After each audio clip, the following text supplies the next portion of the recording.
કચ્છમાં એક બીમારી એવી આવી છે કે જે બીમારીથી લોકોને તાવ આવે છે અને ત્યારબાદ એમને ન્યુમોનિયા જેવું થઈ જાય છે ને ત્યારબાદ મૃત્યુ પામે છે। 14 જેટલા લોકોએ હાલ મૃત્યુ પામ્યા છે। જો કે કોંગ્રેસના આક્ષેપ છે કે મૃત્યુ બાદ પણ તંત્ર અને સરકાર નથી જાગી। જે રીતના એક્શન લેવા જોઈએ, જે રીતના પગલાં લેવા જોઈએ એ પ્રકારના પગલાં નથી લેવાતા। સતત જે લખપત અને તેની આજુબાજુનો વિસ્તાર છે ત્યાં આ પ્રકારની પરિસ્થિતિનું નિર્માણ થયું છે। તાવ આવે છે, ન્યુમોનિયા ટાઈપની અસર થાય છે। જોકે તેને લઈ અને હજુ સુધી જે તંત્ર છે એની દ્વારા માત્ર દાવાઓ કરવામાં આવી રહ્યા છે કે રાજકોટથી ટીમ જશે, અમદાવાદથી ટીમ જશે, પરંતુ વિપક્ષ છે સતત સરકારને આ મામલે ઘેરી રહ્યું છે। જોકે અત્યારે રાજકારણ કરવા કરતાં લોકોને મદદ કેમ મળે ખૂબ જરૂરી છે અને કચ્છની પરિસ્થિતિનો તાગ મેળવીશું। આપણી સાથે કચ્છ જિલ્લા કોંગ્રેસના પ્રમુખ યુગવેન્દ્રસિંહ આપણી સાથે જોડાયા છે। બાપુ, શું પરિસ્થિતિ છે અને આ બીમારી છે શું? તમે છેલ્લા 2-3 દિવસથી પ્રવાસ કરી લોકો વચ્ચે જઈ રહ્યા છો, કેટલા લોકોના મોત છે ને હકીકત આ બીમારી છે શું? છેલ્લા 6 દિવસથી અમે આ જે બીમારી નિમોનિયા જેવી બીમારી છે એના માટે અમે વારંવાર વાત કરી છે, તંત્રને રજૂઆત કરી છે અને લગભગ 14 જેવા વ્યક્તિઓના મૃત્યુ થયા છે। નિમોનિયાના લક્ષણો પહેલાં દેખાય અને ત્યારબાદ એ પરિસ્થિતિ વકરે અને મલ્ટી ઓર્ગન ફેલિયરમાં વ્યક્તિ વયો જાય છે અને એની મૃત્યુ થાય છે। અમે વારંવાર સરકારને પણ કીધું, તંત્રને પણ કીધું, પણ ક્યાંક ને ક્યાંક સરકાર અને તંત્રમાં ગંભીરતા ન દેખાઈ એના લીધે આજ મૃત્યુનો આંક વધી રહ્યો છે ને હજી પણ જે ત્યાં કને પરિસ્થિતિ છે એ બહુ ખરાબ પરિસ્થિતિ છે। આટલા દિવસ થઈ ગયા, તંત્ર દ્વારા, સરકાર દ્વારા કહેવામાં આવ્યું કે ટીમ મોકલવામાં આવશે, પણ જ્યારે ગ્રાઉન્ડમાં પરિસ્થિતિ અમે જોઈ છે તો ત્યાં કને કોઈ મેડિકલ ફેસિલિટી, મેડિકલ ટીમો ઉहाँ કને નથી ગઈ અને ખાલી દાવાઓ ખોટા કરવામાં આવી રહી છે, ખોટા વાતું કરવામાં આવી રહ્યું છે અને કોઈ પણ જાતના ત્યાં કને આરોગ્ય માટે વ્યવસ્થા ઉहाँ કને CHC સેન્ટર આપ વયા જાઓ તો માત્ર એક જ ડૉક્ટર છે। એક જ ડૉક્ટર કઈ રીતે આ બધી પરિસ્થિતિમાં પહોંચી વળશે? આજે ત્યાં કને પૂરતો નર્સિંગ સ્ટાફ નથી, પૂરતો સ્ટાફ ન હોવાને કારણે ઘણી બધી તમામ તકલીફો ત્યાં કને સ્થાનિક થઈ રહી છે। યુગવેન્દ્રસિંહ, અત્યાર સુધી મોતનો શું આંકડો છે ને કેટલા લોકો આ બીમારીથી અત્યારે હેરાન છે? એવી કોઈ પરિસ્થિતિ સામે આવી છે? તમારી પાસે કોઈ આંકડાઓ? લગભગ 14 જણાના મૃત્યુ થયા છે।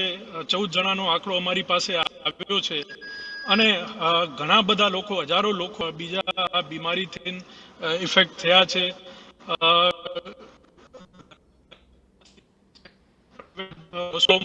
અને હોસ્પિટલો સુધી અહીંયા કને લોકોની લાઈન લાગી છે। દયાપર લખપત તાલુકો એ છેવાડાનો તાલુકો છે। જો એને સારી સારવાર કરવા માટે ભુજ આવવું પડે તો એને લગભગ 100 કિલોમીટર ત્યાં કને કાપવા પડે, ત્યાં જ પહોંચી શકે। એટલે આવી પરિસ્થિતિમાં ત્યાંના લોકો ખૂબ તકલીફમાં છે અને સરકાર દ્વારા જો આ વહેલા પગલાં લેવામાં આવ્યા હોત તો આ પરિસ્થિતિને આટલી વકરવા દેવાની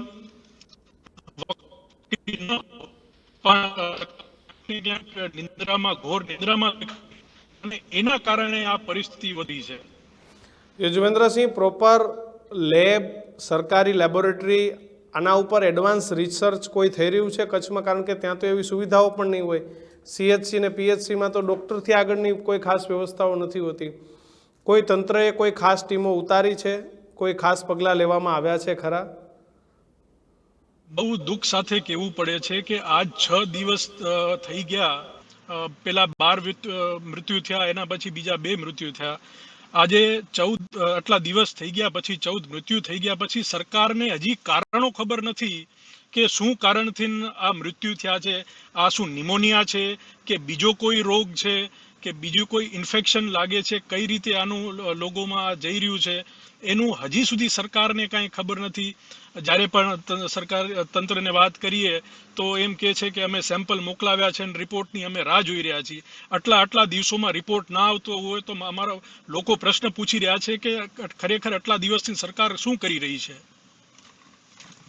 યુગવેન્દ્રસિંહ, કોઈ PM રિપોર્ટો થયા છે આટલામાં? કોઈ PM કરવામાં આવ્યા છે? તંત્રએ કોઈ PM કરીને કોઈ ઠોસ નક્કર સુધી પહોંચી છે કે ભાઈ મૃત્યુના કારણો આ છે? અને લેબોરેટરીની સુવિધા છે કે નહીં? મારે એ કચ્છમાં જાણવું છે. બ્લડ રિપોર્ટ તો ઠીક છે, એડવાન્સ લેબોરેટરીની સુવિધાઓ કોઈ છે? તંત્રએ ઊભી કરી છે, કરવાની છે? શું પરિસ્થિતિ છે? જ્યાં કને લખપતની વાત કરી તો ત્યાં કને કોઈ પણ જાતની સુવિધાઓ, મેડિકલ ફેસિલિટી સરકારની કે પ્રાઇવેટ નથી આવેલી. આજે એમને 100 કિલોમીટર ભુજ આવવું પડે અને ભુજમાં પણ આ જાતની લેબોરેટરીઓ કોઈ આવી નથી જે અત્યાર જેમાં આમાં આવી બીમારીઓને જો જોઈ શકે કે ભાઈ આ કઈ બીમારી છે. એટલે લેબોરેટરી કરવા માટે પણ અમદાવાદ અને રાજકોટ મોકલવી પડે છે. સેમ્પલ રાજકોટ સુધી ને અમદાવાદ સુધી મોકલવા પડે છે. શું અપેક્ષા છે તંત્ર પાસે તમારી?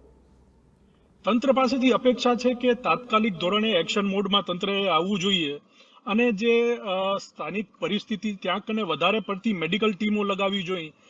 જે ઇફેક્ટેડ ગામડાઓ છે ત્યાં કને દરેક ગામે એક મેડિકલ ટીમ હોવી જોઈએ.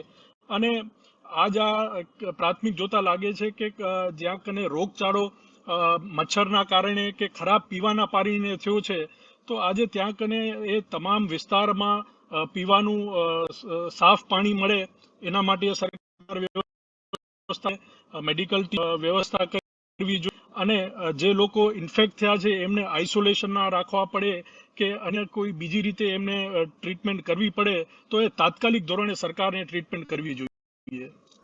યજુવેન્દ્રસિંહ, અમારી સાથે જોડાવા બદલ અને સમગ્ર ચિતાર રજૂ કરવા બદલ આપનો ખૂબ ખૂબ આભાર.